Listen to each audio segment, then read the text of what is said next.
71 and I have been married to Owen for 50 years.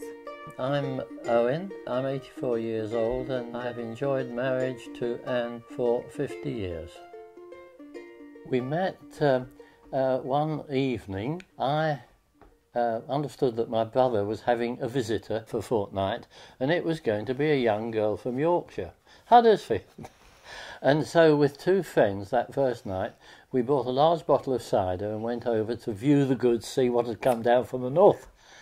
Yeah. And as soon as we went in, the girl was sitting on the settee in the far corner, and I thought, well, this looks as if it's the right person for me. Owen was with two friends and they were both extremely good looking. And suave. And suave. And I was the ugly duckling. He was the ugly one. So he was the one that I went for. But I think when I saw him, I was 18 and Owen was 31. Yeah. And he was the one, I knew immediately he was the one I was going to marry. Well, I did actually ask you to marry me, didn't I? We were because you were not going to get round to it. I wasn't holding back particularly, but the thought hadn't crossed my mind at the moment. I mean, I knew I was going to eventually, but it was just a question of timing, wasn't it? 24 years ago, I was organising my parents' golden wedding. And I've done that.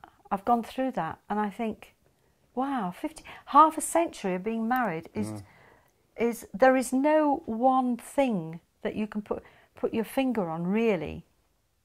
You actually got married and that was it forever. It was for better or worse, for richer or poorer, in sickness, in health. And when you went to that church and you got married, you weren't thinking, maybe this might last 5 years or 10 years. This was going to be forever till you died. It's got to be that instant chemistry. I've been looking for that. Yeah. For years. And then I think it's very important, especially as you get older, to have a sense of humour. That is very important in love. You've got to have a sense of humour. You've got to trust each other. And you've got to communicate. Got to be huge communication. Yeah. And apart from communicating, you've got to be able to listen, haven't you? Yes, dear. So that's some of the those secret, things, I'm told. That's the secret. That I say yes, dear.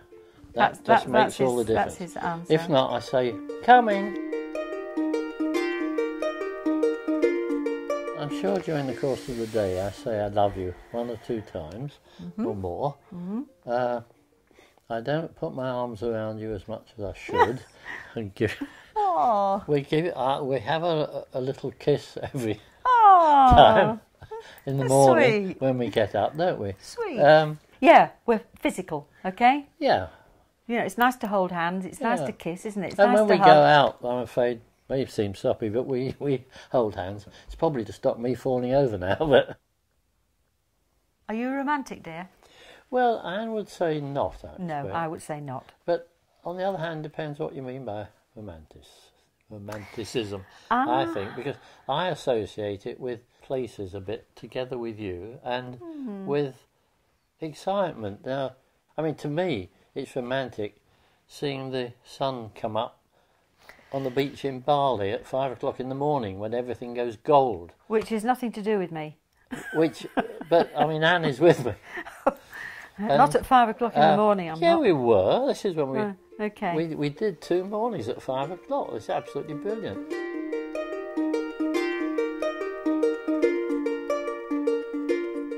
As I've got older, I nag less. A man just wants to have a woman he loves to listen to him, to demonstrate that love, that he's more important than she is. So this demonstration of love, I think, is putting the other person in front of what you would like. So Owen has always got to watch the television programme I like. So that is his demonstration of love, okay? If I say, right, tonight we're going to watch this, he's wonderful. He will watch. We were both very fortunate in coming from Christian families. We also got a lot out of we were at Christian schools basically. So it becomes a way of life, obviously, but you do have to look into it to appreciate the sort of finer points. It brings in the business of forgiveness. So if in a marriage you can bring that into it, because we've all done wrong things, and forgive one another, that is a bedrock for that sort of enduring love relationship. By the grace of God, we have kept a marriage alive together.